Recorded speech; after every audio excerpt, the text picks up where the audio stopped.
तोड़कर घर में दाखिल हुई और तशद्दुद किया, जावेद हाशमी का इल्जाम। सीनियर सियासतदान जावेद हाशमी ने दावा किया है कि पुलिस ने तहरीक इंसाफ के वर्कर्स कन्वेंशन के दौरान उनकी रिहाइशगाह पर छापा मारकर पीटीआई उम्मीदवार को गिरफ्तार कर लिया। जावेद हाशमी का कहना है कि मुल्तान के इलाके मखदूम रशीद में उनकी रिहाइशगाह पर पुलिस ने छापा मारा और पीटीआई उम्मीदवार जाहिद बहार हाशमी और उनके मुलाजिमीन को गिरफ्तार कर लिया।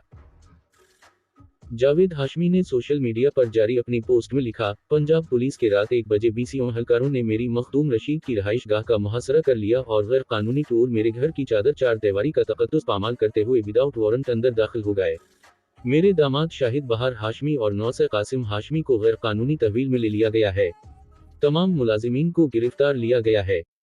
इन्होंने इल्जाम लगाया कि पुलिस दरवाजे तोड़कर घर में दाखिल हुई और तशद्दुद किया।